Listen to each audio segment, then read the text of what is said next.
कार्यक्रम के मुख्य अतिथि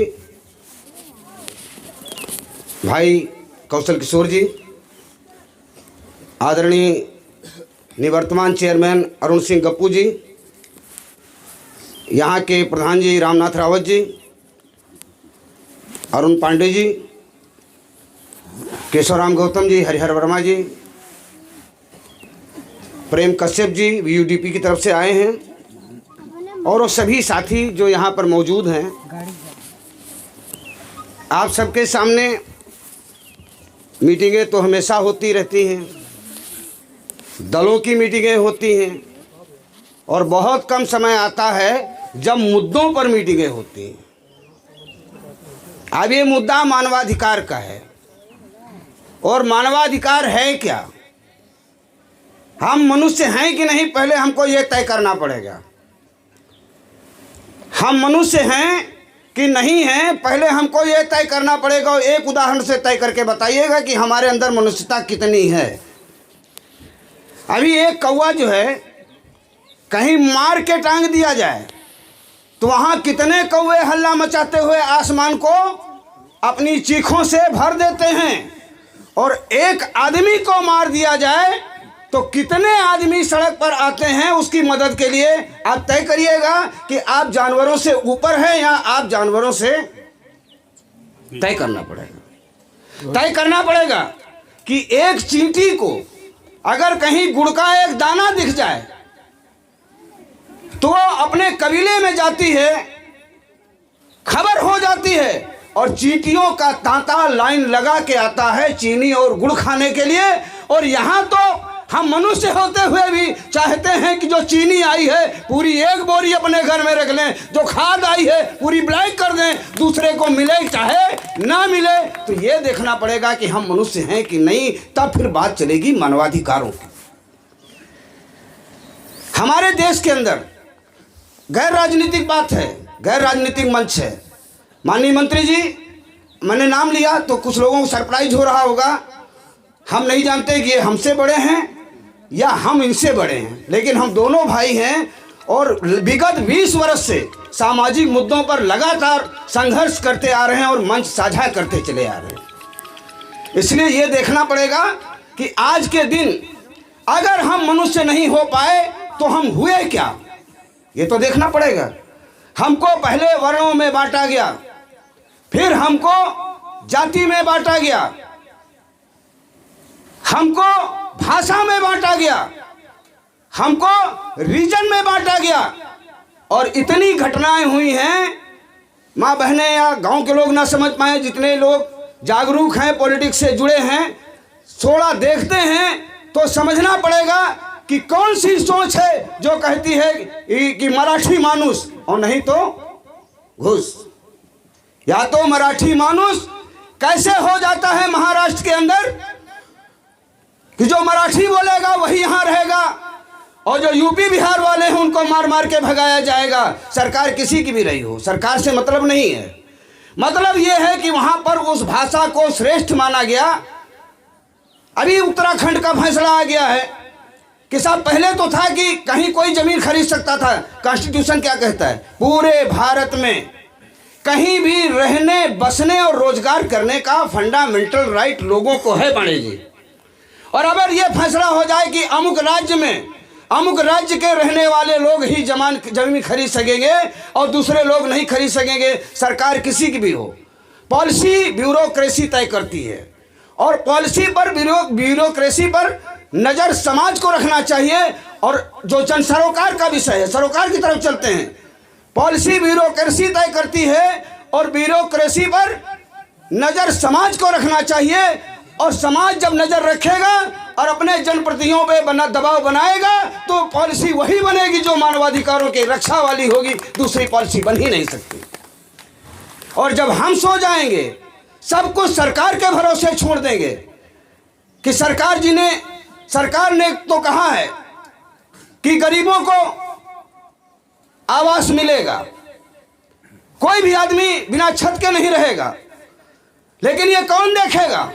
ये आप देखोगे कि जो आवास आ रहे हैं प्रधान जी अपने नातेदारों को दे रहे हैं, फूफा काका मौसिया को दे रहे हैं या पात्र लोगों को दे रहे हैं, ये देखने की जिम्मेदारी आपकी है। और ये बात देख के प्रधान जी से लेके और सांसद जी तक अगर कहीं अनियमितता होती है तो ये बात पहुंचाने की जिम्मेदारी आपकी भी बनती है। आप नहीं करोगे तो कौन करेगा?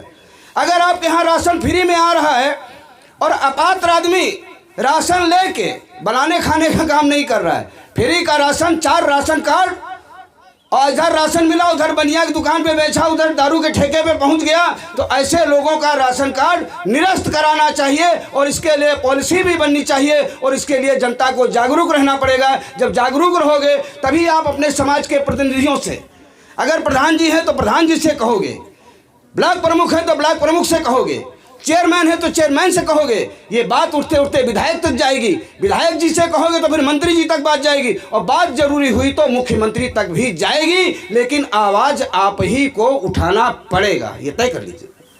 और दूसरी एक बड़ी बात चल रही है, बहुत कम लोग जानते हैं और जो जानते हैं उस पर मनन नहीं किया होगा। इंतखाब खतौनी तो बन जाती थी गांव के लोगों की जमीन की, तो जमीन के विवाद जिसकी इंतखाब खतौनी होती थी उसके विवाद कम हुआ करते थे, मगर गांव में घर की कोई घरौनी नहीं होती थी, इसलिए विवाद हुआ करते थे। यहाँ हमारे पप्पा घूर डालते थे, नहीं है यहाँ हमरे नाना घूटा गाड़े रहे, भैंसी बांधत रहे। ये जो आया है सरकार का बेहतरीन फैसला है और गरीबों के हक में है। तय हो जाएगा कि किसके पास मकान है और किसके पास मकान नहीं है, और जिसके पास मकान नहीं है उसको मकान देने का काम भी सरकार कर सकती है। ये तय हो जाएगा, तभी से तय हो जाएगा। अब उसमें भी बड़े बड़े खेल हुए हैं। पांडे जी ने बहुत अच्छा कहा, मैं समझता हूं कि किसी जाति धर्म की बात नहीं है। जो लोग जागरूक हैं वो इतिहास को जानते हैं, वो इतिहास को जानते हैं। गाँव में जमींदारी हुआ करती थी, घरों के घर में लड़का पैदा हुआ, मालिक आपका एक गुलाम आया है, रहने की जगह दे दो, जाओ उधर डाल लो जाके झोपड़ी। अब वो उधर कह दिया जो हमारा वाला जो महल है, जो बगिया वाला है, उसके बगल में डाल लो, जाओ एक बिस्वा जाओ बना लो जाके, और जब पर डाल के रह रहा है। अब पता चला कि वो जमीन बंजर थी। अब पता चला कि चकमंदी में कुछ लोगों ने साजिश करके बंजर को पस्चर करा दिया, बंजर को पस्चर करा दिया। 70 साल 75 साल से जो लोग रह रहे हैं मकान बना के, एक गांव तो माननीय मंत्री जी ने भी हस्तक्षेप किया। उस गांव में जगतापुर आपके संसदीय क्षेत्र में आता है, जगतापुर में इंदिरा आवास भी, प्रधानमंत्री आवास भी वहीं बने, सरकार के पैसे से बने, खड़ंजा भी सरकार के पैसे से लगा है, बिजली भी। लेकिन वो जमीन कहाँ चली गई? जमीन को बता दिया कि पस्चर है, बने हुए जितने आवास हैं। अब क्या कहना चाहिए बे, कोई हो तो बुरा मत मानिएगा। अरे भाई, राजनीति करो अखिलेश यादव और योगी जी के बीच में, गांव की गरीब जनता के बीच में क्यों यार राजनीति कर रहे हो? यादव जी प्रधान हैं, वो एक राजनीतिक पार्टी से जुड़े हुए हैं, और संयोग से लेखपाल जी भी यादव पहुंच गए वहां पर। उन सारे लोगों के खिलाफ जो 67, 68, 70 साल से जिनके मकान बने थे, उन सबको कहा कि ये पस्चर जमीन में है और सबकी बेदखली की कार्यवाही तहसील से हो गई। अभी यहाँ खड़े हैं, यहाँ भी तमाम लोग होंगे जिनके घर बने हैं, जबकि शासन का आदेश है, माननीय योगी जी का आदेश है, मुख्यमंत्री जी का आदेश है, और माननीय मंत्री जी ने कई जगह कहा है। लेकिन प्रशासन है, ब्यूरोक्रेसी है, वो अपने ठर्रे से ही काम करना चाहती है।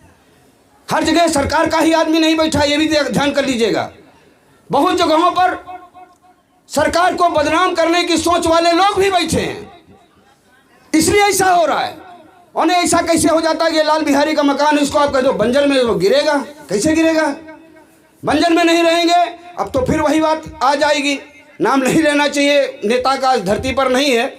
और इसीलिए तो उसने नारा दिया था कि जो जमीन सरकारी है वो जमीन हमारी है। जब सरकार हमारी है, वोट दे के हम सरकार को बनाते हैं, तो सरकार वाली जमीन हमारी नहीं रहेगी का? तो इसलिए बहुत जरूरी हो जाता है कि जमीन हड़पो अभियान नहीं चलना चाहिए, लेकिन जमीन बचाओ अभियान जरूर चलना चाहिए। बंजर जमीनों पर, पस्चर जमीनों पर, किसी भी जमीन पर अगर आज़ादी से पहले किसी के गरीब आदमी का मकान बना है तो उसके लिए आंदोलन होना चाहिए, उसके लिए आवाज़ उठना चाहिए। या तो उसको आवाज़ कहीं दो, और अगर आवाज़ नहीं दे सकते हो तो बेदखली की कार्रवाई भी नहीं होनी चाहिए।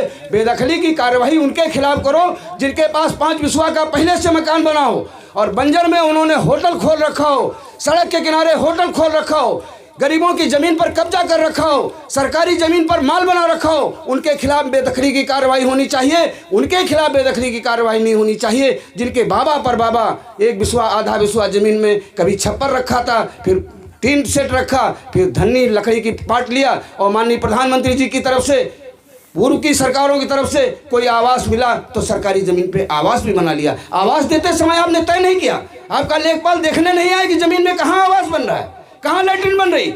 ये जो समस्या है ये बड़ी समस्या है, और इस समस्या का समाधान एक आदमी के बस में नहीं है, ना मेरे बस में है, ना माननीय मंत्री जी के बस में है, और ना चेयरमैन साहब के बस में। ये पॉलिसी का मैटर है, और ये पॉलिसी तय करेंगे यही लोग तय करेंगे। माननीय मंत्री जी आपका प्रतिनिधित्व करते हैं, आपका दोनों तरफ से प्रतिनिधित्व होता है। आपकी पत्नी विधानसभा में प्रतिनिधित्व करते हैं और आप हमारा प्रतिनिधित्व भारत सरकार में लोकसभा में करते हो। निश्चित रूप से आवाज़ जब उठेगी, ज़रूरत महसूस होगी, तो दोनों जगह प्रतिनिधित्व होगा। और हम समझते हैं कि यही आपके जो मानवाधिकार हैं, जो ह्यूमन राइट्स हैं, आपके ह्यूमन राइट्स में आता क्या है? रोटी, कपड़ा, मकान, शिक्षा, चिकित्सा, रोजगार। अभी कम्युनिस्ट बेचारे फेल हो गए, वो यही कहा मकान कह दिया सबको मिल जाएगा, तो उनका लाल झंडा जो है गड़बड़ा गया, अब कुछ बचा नहीं उनके पास। और रोजगार के लिए भी तमाम, भाई मैं नहीं कहता कि नौकरी दे दिया, लेकिन रोजगार देने के प्रयास हुए, कई तरीके से प्रयास हुए। अब जब कम्युनिस्ट का नाम लिया तो भाई साहब को तो खुशी हुई होगी क्योंकि पहले कम्युनिस्ट हुआ करते थे